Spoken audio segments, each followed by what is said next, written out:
আজ যে জায়গার ভ্রমণের গল্প এই ভিডিওর মাধ্যমে তুলে ধরব সেই জায়গাটি হলো ওয়ারেঙ্গল। ওয়ারেঙ্গল হায়দ্রাবাদের পর তেলেঙ্গানার দ্বিতীয় বৃহত্তম শহর। হায়দ্রাবাদ তেলেঙ্গানার অর্থনৈতিক প্রাণকেন্দ্র হলে ওয়ারেঙ্গল সাংস্কৃতিক প্রাণকেন্দ্র। তেলেঙ্গানার সবচেয়ে জনপ্রিয় পর্যটন আকর্ষণগুলো হায়দ্রাবাদ শহর কেন্দ্রিক। তবে হায়দ্রাবাদ শহর থেকে মাত্র 150 কিলোমিটার দূরে অবস্থিত এই শহরটিতে না এলে আমার মতে যে কোনো ভ্রমণপ্রিয় মানুষের তেলেঙ্গানা ভ্রমণ অসম্পূর্ণ। কারণ প্রাচীনত্বের ভিত্তিতে এই শহর হায়দ্রাবাদের চেয়েও পুরনো। আর আমাদের এই ওয়ারেঙ্গল সফর শুরু হয়েছিল সেকেন্দ্রাবাদ স্টেশন থেকে সকাল 7:45 সেকেন্দ্রাবাদ গুন্টুর ইন্টারসিটি এক্সপ্রেস ধরে। প্রায় 2 ঘন্টা 20 মিনিট জার্নির পর আমরা পৌঁছে গিয়েছিলাম ওয়ারেঙ্গল স্টেশনে সকাল 10টা নাগাদ। ঠিক এটি ওয়ারেঙ্গল স্টেশনের বাইরেটা। আমরা স্টেশন থেকে একটা অটো নিয়ে নিয়েছি হোটেলে যাওয়ার জন্য।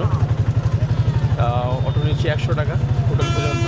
হোটেলের দূরত্ব কিন্তু বেশি নয়, মাত্র 600 মিটার। ওয়ারেঙ্গলে যে হোটেলে আমরা উঠলাম সেই হোটেলের একটা রিভিউ আপনাদের দিয়ে দিচ্ছি। এই হোটেলটা আমরা বুক করেছি মেক মাই ট্রিপ থেকে, অনলাইনেই বুক করেছি। আমাদের খরচ পড়েছে 1500 টাকা পার ডে। আমরা দুদিনের জন্য এই হোটেলটা নিয়েছি। আমরা দুদিন থাকবো ওয়ারেঙ্গলে থেকে ওয়ারেঙ্গলের সমস্তটা ঘুরে দেখব এবং আপনাদেরকেও দেখাবো। আচ্ছা, রুমটা আপনাদের দেখিয়ে দিই একবার। এইটা হচ্ছে ডবল বেডের রুম,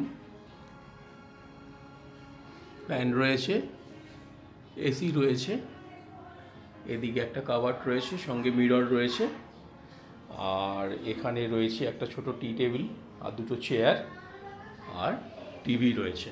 তো এখানে পৌঁছলাম 10টা, হোটেলে ঢুকতে 10:30 বেজে গেল। তো আমরা একটু ফ্রেশ হয়ে নিয়ে তারপরে বেরোবো ওয়ারেঙ্গল ঘুরতে। দুদিন ধরে আমরা ওয়ারেঙ্গল ঘুরবো এবং এখানে সমস্ত জায়গাগুলো যেগুলো দেখার জিনিস আছে আপনাদেরকে ঘুরে দেখাবো। তো একটু ফ্রেশ হয়ে নিই, আপনাদেরকে আবার জয়েন করছি কিছুক্ষণ পরে। হ্যাঁ, আমরা রেডি হয়ে বেরিয়ে পড়েছি।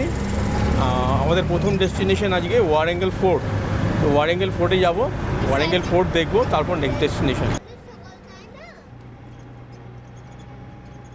যে অটোটা আমরা ভাড়া করলাম এটা আমাদের 1300 টাকা নিচ্ছে। পুরো ওয়ারেঙ্গলের সাইড স্ক্রিনগুলো করিয়ে দেবে, মানে ওয়ারেঙ্গল সিটির যে সাইড স্ক্রিনগুলো আছে এখানে যা যা দেখার আছে সব আমাদের ঘুরিয়ে দেবে। 1300 টাকা নেবে। পৌঁছে গেলাম ওয়ারেঙ্গল ফোর্ট। মাত্র 20 টাকা টিকিটের বিনিময়ে ভেতরে প্রবেশ করলাম। বর্তমানে এই ফোর্ট, অবশ্য ফোর্ট বলা ভুল হবে, ফোর্টের ধ্বংসাবশেষ মেনটেন করছে আর্কিওলজিক্যাল সার্ভে অফ ইন্ডিয়া।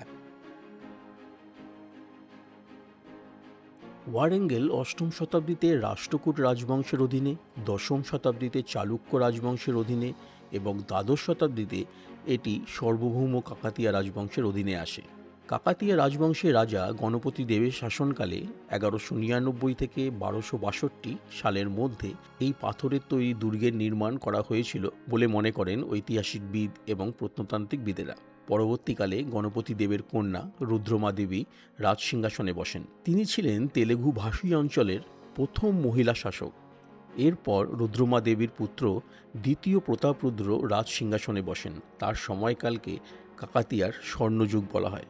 তারপর 1309 সালে আলাউদ্দিন খলজির সেনাপতি মালিক কাফুর 1 লক্ষের বিশাল সৈন্যবাহিনী নিয়ে আক্রমণ করে ওয়ারেঙ্গল ফোর্ট। বহু সময় ধরে চলা যুদ্ধের পর দ্বিতীয় প্রতাপরুদ্র যুদ্ধবিরতিতে সম্মত হন এবং তার ফলস্বরূপ কাফুর সেই বিখ্যাত কোহিনূর সমেত আরও সব মূল্যবান রত্ন দিল্লি নিয়ে চলে যায়। কোহিনূরের আসল মালিক হিসেবে কাকাতিয়ারা যতটা বিখ্যাত তার থেকে অনেক বেশি বিখ্যাত তাদের সময়কালে নির্মিত স্থাপত্য শিল্পের জন্য। বর্গাকার এই ধ্বংসপ্রাপ্ত দুর্গের পাথরের গায়ে সূক্ষ্ম খোদাই তারই সাক্ষ্য বহন করে চলেছে।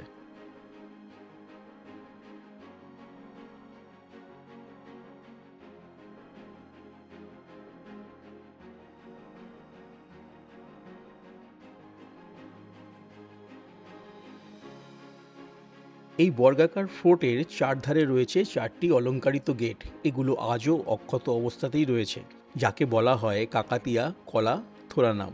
আমরা যদি তেলেঙ্গানা সরকারি প্রতীকটা দেখি তাতে দেখবেন নিচে রয়েছে চারমিনার, মাঝখানে রয়েছে এই কলাথোরানাম আর উপরে রয়েছে অশোক স্তম্ভ।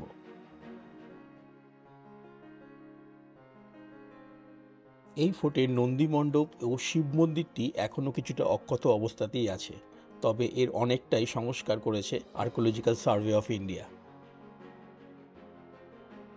প্রচণ্ড রোদ আর গরম রয়েছে, তবু ভালো লাগছে ইতিহাসকে কাছ থেকে দেখতে। সেই প্রাচীন স্থাপত্য আমাদের গৌরব, অসাধারণ অসাধারণ শিল্প, মানে তুলনাহীন। কাকাতিয়ারা যে তাদের নিজস্ব শিল্পকলার জন্য বিখ্যাত ছিলেন, সেটা এখানে না এলে, নিজের চোখে না দেখলে মর্মে উপলব্ধি করতে পারবেন না। কি সূক্ষ্ম কাজ। কাকাতিয়া ফোর্ট দেখে আবার আমরা অটোয় উঠে পড়েছি। এবার আমরা যাব ভদ্রকালী টেম্পল দেখতে। তারপর তার আগে বোধহয় লাঞ্চ করব। লাঞ্চ করে ভদ্রকালী টেম্পল ভিজিট করব, তারপর যাব 1000 পিলার টেম্পল।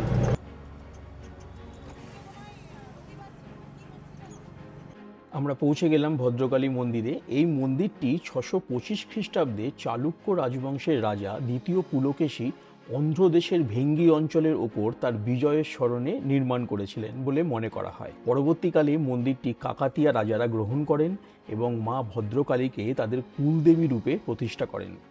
কাকাতিয়া রাজবংশের পতনের পর মন্দিরটি তার গুরুত্ব হারিয়ে ফেলে। 1950 সালে গুজরাটি ব্যবসায়ী শ্রী মগনলাল সমেজার সাথে দেবীর উপাসক শ্রী গণেশ রাও শাস্ত্রী মন্দিরটির সংস্কার করেন। এরপর স্থানীয় জনসাধারণ এবং অন্যান্য ধনী স্থানীয়দের সহায়তায় অপরা একাদশীকে দেবী ভদ্রকালী একাদশী হিসেবে এখানে পালন করা হয়। এই মন্দিরের সাথে জড়িয়ে আছে কোহিনূর হীরার সম্পর্ক।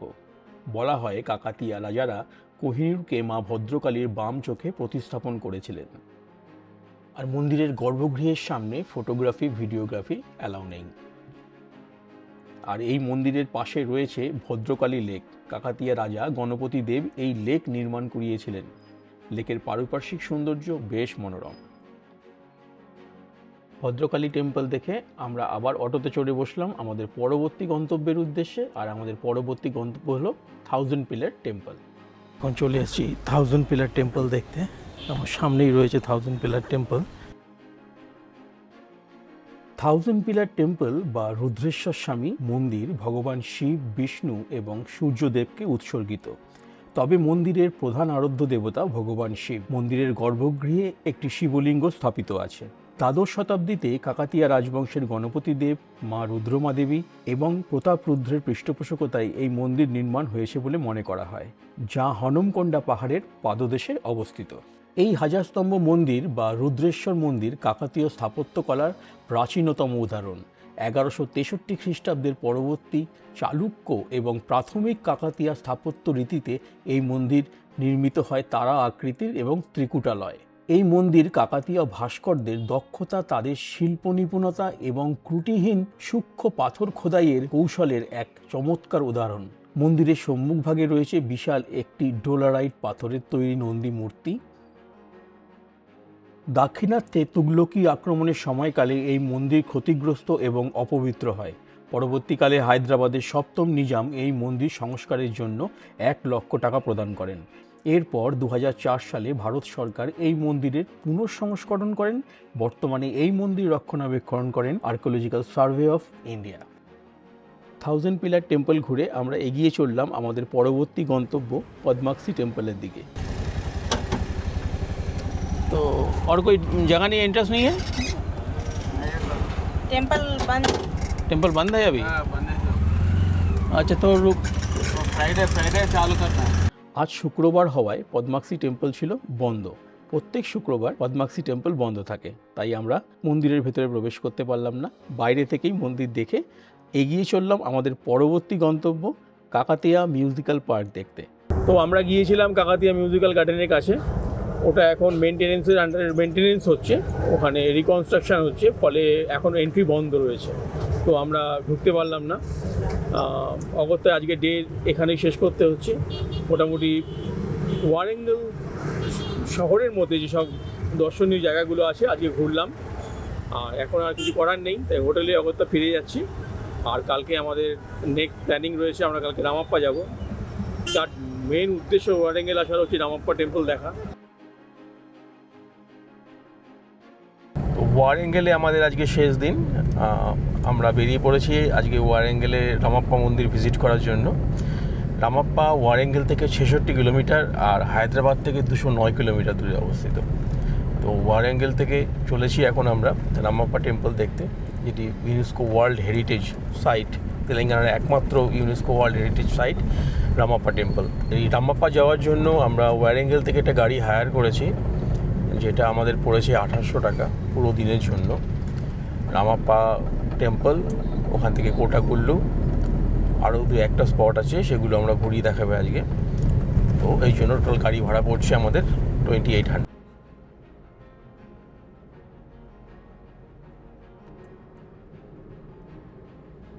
আমরা ব্রেকফাস্ট করার জন্য এই হোটেলটার সামনে এলাম, এখানে ব্রেকফাস্ট করব।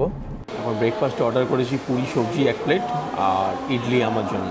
ইডলি চলে আসছে, ইডলি দিয়েছে সঙ্গে সাম্বার, চাটনিও দিয়েছে একটা। ব্রেকফাস্ট করে আবার রামাপ্পার দিকে এগিয়ে চললাম।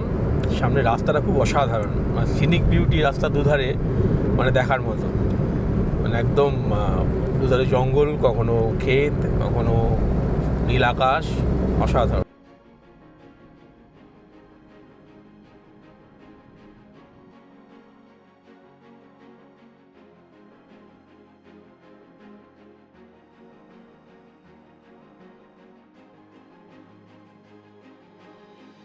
এখানে পার্কিং প্লেস করা আছে আমার পেছনে, ওখানেই গাড়ি আমাদের নামিয়ে দিল। সামনে কিছুটা ওয়াক করে যেতে হবে, তারপরেই রামাপ্পা টেম্পল। এখানে archaeological survey of India Hyderabad সার্কেলের একটা ইনফরমেশন দেওয়া আছে কাকাতিয়া রুদ্রেশ্বর রামাপ্পা টেম্পল নিয়ে।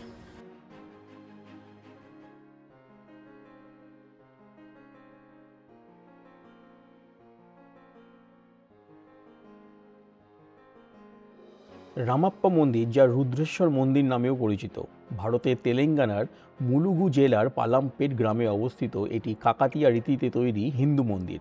মন্দিরের একটি শিলালিপি অনুসারে এটি 1213 খ্রিস্টাব্দে কাকাতিয়া শাসক গণপতি দেবের একজন সেনাপতি রেচেলরা রুদ্র দ্বারা নির্মিত হয়েছিল। 3টি মন্দির নিয়ে গঠিত রামাপ্পা মন্দির কমপ্লেক্সটি 1212 থেকে 1234 সালের মধ্যে নির্মিত হয়েছিল বলে মনে করা হয়। মার্কো পোলো কাকাতিয়া সাম্রাজ্যে তার সফরের সময় মন্দিরটিকে মন্দিরের ছায়াপথের সবচেয়ে উজ্জ্বল নক্ষত্র বলে অভিহিত করেছিলেন। 2021 সালের জুলাই মাসে রামাপ্পা মন্দিরকে ইউনেস্কোর বিশ্ব ঐতিহ্যবাহী স্থান হিসেবে ঘোষণা করা হয়। রামাপ্পা মন্দিরটি 6 ফুট উঁচু তারা আকৃতির প্ল্যাটফর্মের উপর দাঁড়িয়ে আছে।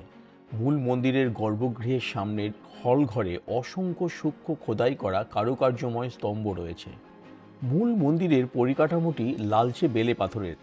মন্দিরের স্তম্ভগুলো এবং বিভিন্ন নর্তকী মূর্তি এবং পৌরাণিক প্রাণী মূর্তিগুলো ব্ল্যাক বাসাল্ট পাথরের তৈরি, আর তার সৌন্দর্য নয়নাভিরাম। মূল মন্দিরের 3টি প্রবেশ পথের ওপরের 2 ধারে 2টি করে নর্তকী মূর্তির স্থাপন আছে, যার সূক্ষ্ম খোদাই, ইন্দ্রিয় গ্রাহ্য ভঙ্গি, লম্বা দেহ এবং মাথার গঠন কাকাতিয়া শিল্পের শ্রেষ্ঠ নিদর্শন। এই মন্দিরের ছাদ তৈরিতে যে ইট ব্যবহার করা হয়েছে তা জলে ভাসে। শুধু তাই নয়, মন্দির ভূমিকম্প থেকে রক্ষার জন্য মন্দিরের ভিতে বালি ভর্তি বক্স ব্যবহার করা হয়েছে।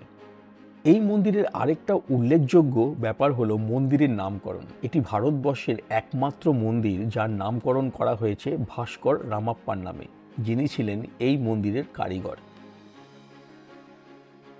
আর রামাপ্পা টেম্পল বহুদিনের স্বপ্ন ছিল যে ইউনেস্কো ওয়ার্ল্ড হেরিটেজ তেলেঙ্গানার একটি মাত্র ইউনেস্কো ওয়ার্ল্ড হেরিটেজ সাইট, এটা ভিজিট করব। আজকে স্বপ্ন সফল হলো। রোদ রয়েছে, ভালো গরম রয়েছে, কিন্তু উৎসাহে কিন্তু খামতি নেই। এখন রামাপ্পা টেম্পল দেখা হয়ে গেল, আপনাদেরকেও দেখালাম। এবার যাব কোটাগুল্লু। কোটাগুল্লু হচ্ছে 22টা মন্দিরের একটা কমপ্লেক্স, যেটা কাকাতিয়া ডাইনেস্টির আমলেই তৈরি। কোটাগুল্লু যাওয়ার আগে ড্রাইভারদা বললেন যে রামাপ্পা লেক ভিজিট করতে। তো রামাপ্পা লেক রয়েছে এখানে, ওখানে নাকি বোটিংও হয়। চলুন একবার রামাপ্পা লেকটা ভিজিট করে তারপর কোটাগুল্লু যাব। রামাপ্পা লেক বোটিং পয়েন্টে চলে এলাম। এই সামনে দিয়ে যেতে হবে, ড্রাইভারদা বললো। এগিয়ে যাই, বোটিং পয়েন্টে গিয়ে দেখা যাক এখন বোটিং হচ্ছে কিনা। যদি বোটিং হয় তো অবশ্যই করব। এই হচ্ছে রামাপ্পা লেক। এখানে 2খানা স্পিড বোট দাঁড়িয়ে আছে, কিন্তু কাউকে দেখতে পাচ্ছি না। কে নিয়ে যাবে? এই দাদা বললো বোটিং হবে, স্পিড বোট। 350 টাকা। উনি টিকিট দিচ্ছেন, টিকিট নিয়ে বেরোবো। আমার বাড়ির মেম্বাররা টিকিটের জন্য দাঁড়িয়ে আছে, টিকিট পেলেই বোটের দিকে। বোটিংয়ের টিকিট হয়ে গেল, আবার যাচ্ছি। আবার বোট ধরে রামাপ্পা লেকে বোটিং। এইখান থেকে, এটা বোটিং পয়েন্ট রামাপ্পা লেকের। এইখান থেকে লেকের ভিউটা দেখুন, বিশাল বড় লেক। সামনে একটা দ্বীপ মতন দেখতে পাচ্ছি, আপনারা ক্যামেরায় দেখতে পাবেন কিনা জানি না, তবে দ্বীপই মনে হচ্ছে আমার কাছে। এই হচ্ছে লেকের ভিউ, বিশাল বড় লেক। কোথায় নোঙর করবে? আচ্ছা, এখানে দরজা আছে, বোট ঘুরে আসছে, এখানে নোঙর করবে, তারপর আমরা উঠবো। কেমন লাগছে? ভালো লাগছে?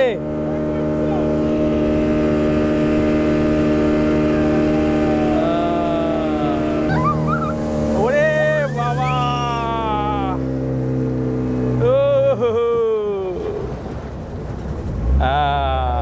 দারুণ দারুণ। ভয় পেয়ে গেলে নাকি? আরে পুরো বোট বেঁকে গেছে। मत कीजिए ऐसा, मत कीजिए प्लीज। डर रहा है, छोड़ दीजिए। बच्चा है ना साथ में, ये क्या है? না, এটা করে ওরা, ঠিক আছে, কোনো ব্যাপার না।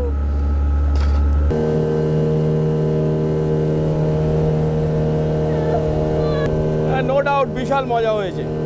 উনি দুবার যখন বোট কাটলো, এই যে অসাধারণ। বোটিং আমার ফেভারিট। এই বোটিংয়ে দারুণ মজা হয়েছে। হুসেন সাগর লেকের থেকে বেশি হয়েছে, নো ডাউট। হুসেন সাগর লেকে এত মজা হয়নি, এখানে বোটিং করে যা মজা হলো। আমারও হেভি মজা লেগেছে। আমারও।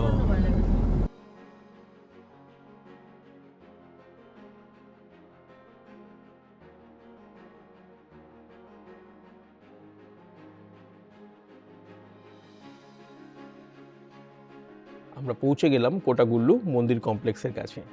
এই কোটাগুল্লু ঘনপুর মন্দির নামেও পরিচিত। দ্বাদশ শতাব্দীর পাথরের মন্দিরের একটি দল, যা রামাপ্পা মন্দির থেকে 9 কিলোমিটার উত্তর পশ্চিমে অবস্থিত। 1199 থেকে 1260 খ্রিস্টাব্দে কাকাতিয়া রাজবংশের রাজা গণপতি দেব কোটাগুল্লু নির্মাণ করেছিলেন। 1400 থেকে 1600 শতাব্দীর মধ্যে মুসলিম সেনাবাহিনীর আক্রমণে এই মন্দির ক্ষতিগ্রস্ত হয়। এর পরবর্তীকালে 1700 শতাব্দীতে এই অঞ্চলে একটি ভূমিকম্পও হয়েছিল, যার দরুন এই মন্দির আরও কিছুটা ক্ষতিগ্রস্ত হয়েছিল। মন্দিরের একটি শিলালিপি থেকে গণপতি রেড্ডির কথা উল্লেখ পাওয়া যায়, যিনি এই মন্দির নির্মাণের জন্য চক্রাকারে ভূমি দান করেছিলেন। কোটাগুল্লুতে 22টি মন্দিরের একটি দল রয়েছে, যার সবকটেরই আকার এবং নকশা ভিন্ন, যা কাকাতিয়া অসাধারণ স্থাপত্য শিল্পের প্রতিফলন ঘটায়। এই সমস্ত মন্দিরের মধ্যে ভগবান শিবের উদ্দেশ্যে নিবেদিত প্রধান মন্দিরটি সবচেয়ে উল্লেখযোগ্য। মূল মন্দিরের উত্তরে শিবের উদ্দেশ্যে আরও একটি মন্দির নির্মাণ করা হয়েছিল, যার চেহারা প্রায় একই রকম। মূল মন্দিরটিতে গর্ভগৃহ এবং অন্তরালও রয়েছে, আর এই মন্দিরে বেশ কিছু পৌরাণিক মূর্তিও দেখা যায়। হাতির পিঠে ঘোড়ার মাথাওয়ালা সিংহের বেশ কয়েকটি পৌরাণিক মূর্তি রয়েছে।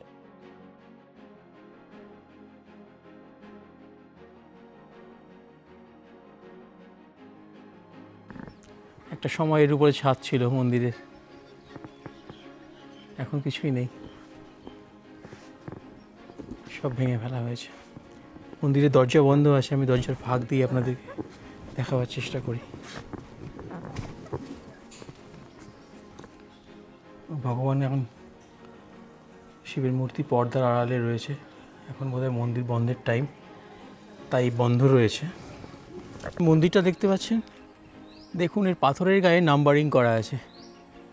এগুলো এএসআই একটার পর একটাকে নাম্বারিং করে ভেঙে যাওয়া মন্দিরগুলোকে, পাথরগুলোকে আবার সাজাবার চেষ্টা করেছে, একটা রূপ দেওয়ার চেষ্টা করেছে। এরকম প্রত্যেকটা মন্দিরের যেগুলো পরবর্তীকালে সংস্কার করেছে এএসআই, প্রত্যেকটা পাথরের গায়ে নাম্বারিং করা আছে। দেখলে মনে হয় যেন ইতিহাস চুপচাপ নীরবে মুখ বুজে দাঁড়িয়ে আছে।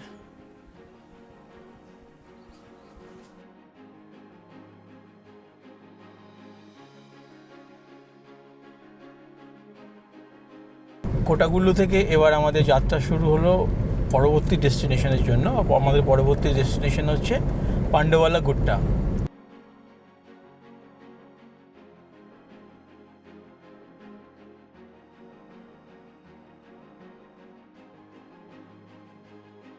এই হলো পাণ্ডবালা গুট্টার এন্ট্রি পয়েন্ট।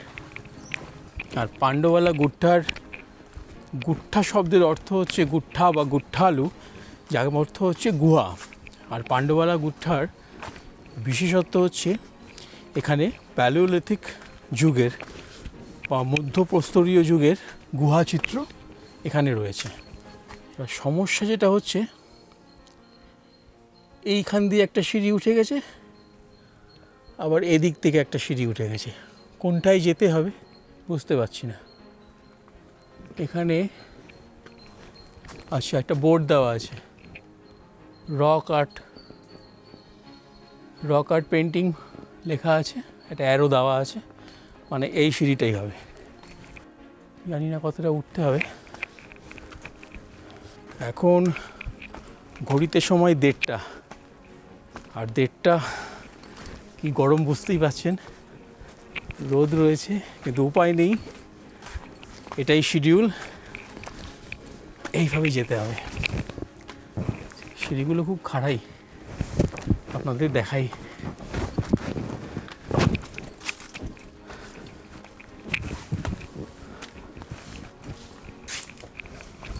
জঙ্গল,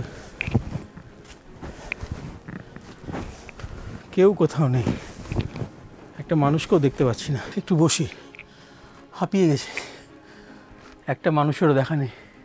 এই সিঁড়ি উঠে গেছে উপর দিকে, 2 মিনিট বসি তারপরে এগোবো। সে বড় কথা, একটা লোক দেখতে পাচ্ছি না, একটা মানুষের দেখা নেই। আর কতটা যেতে হবে তাও বুঝতে পারছি না। আচ্ছা, এইখানে সিঁড়ি শেষ হয়ে গেছে, আর এইখানে ঠিক এরকম একটা ব্যবস্থা রয়েছে, মানে পাথরের উপর দিয়ে উঠতে হবে। দেখছি, চেষ্টা করছি।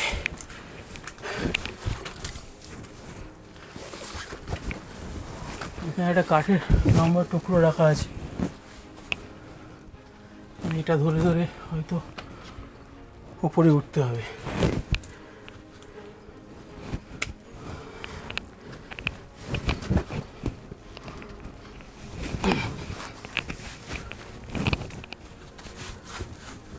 পা স্লিপ করছে।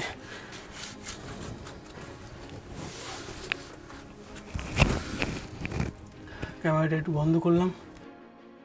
কীভাবে যে উঠলাম এই জায়গাটাকে ঠিক ঘুরে বোঝাতে পারবো না।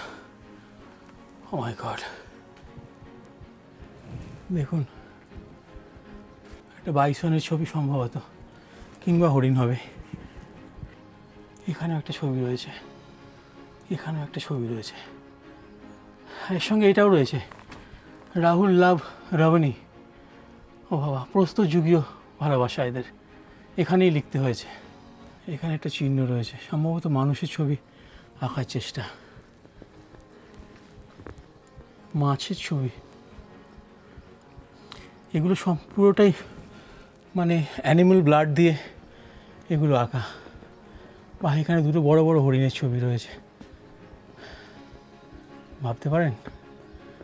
আর এখনো কোনো রক্ষণাবেক্ষণ নেই, কোনো গাইড নেই, কোনো কিছু নেই, যে যা পাচ্ছে এর উপরে লিখে দিয়ে চলে যাচ্ছে। ভাবুন, আজ থেকে 10,000 বছর আগেকার, হ্যাঁ, কোনো একজন মানুষ পশুর রক্ত দিয়ে এইসব ছবি সৃষ্টি করেছেন। আরও আছে, এদিকটা আরও আছে। উঠতে বেশ কষ্ট হয়েছে, অস্বীকার করার জায়গা নেই। আমি অতটা ফিট নই যে পাহাড়ে উঠবো, কিন্তু এই ওঠার পর এগুলো দেখতে পেয়ে না সত্যি বেশ ভালো লাগছে। দেখুন দেখুন, কত বড় একটা বাইসনের ছবি এঁকেছে আজ থেকে 10-12 হাজার বছর আগে। এদিকেও আছে, কি সুন্দর। উপরে 2 মাছও আছে।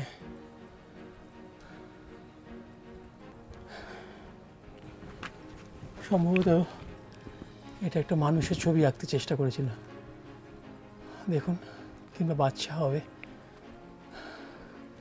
এদিকটায় আরও আছে।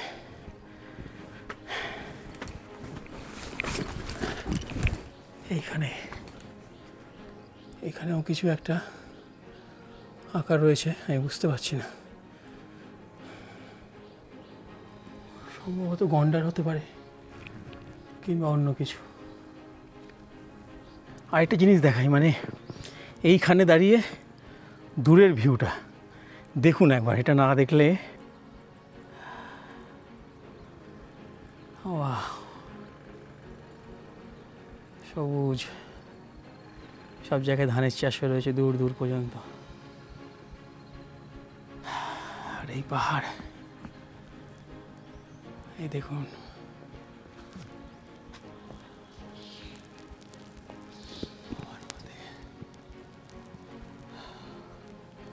পুরো 360 ডিগ্রি আপনাদের দেখালাম এই মুহূর্তে কোথায় দাঁড়িয়ে আছে।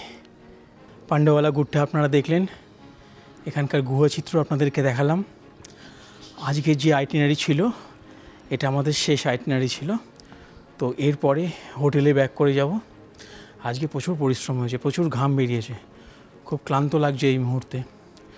আজকের দিনে এন্ড এখানে করব, লাঞ্চ করে সোজা হোটেল। আজকে একটু রেস্ট নিতেই হবে, কারণ আজকেই আমাদের তেলেঙ্গানা ভ্রমণের শেষ দিন।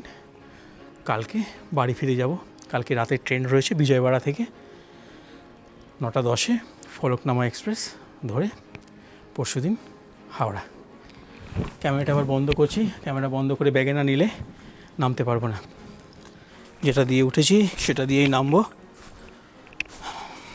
পান্ডাওয়ালা গুড়টা আপনাদের কেমন লাগলো একটু কমেন্টস করে জানাবেন। খুবই কষ্ট হয়েছে উঠতে। আপনারা যদি আসেন, প্রোগ্রাম রাখেন তেলেঙ্গানা ভ্রমণে, তো অবশ্যই ওয়ারেঙ্গেলে আসবেন। তেলেঙ্গানা ঘুরতে এসে যদি ওয়ারেঙ্গেল না আসেন, তাহলে বোধহয় তেলেঙ্গানা ঘোরার ভ্রমণটা অসম্পূর্ণ থেকে যাবে। কারণ ওয়ারেঙ্গেল দিয়েই কিন্তু এই তেলুগু অঞ্চলের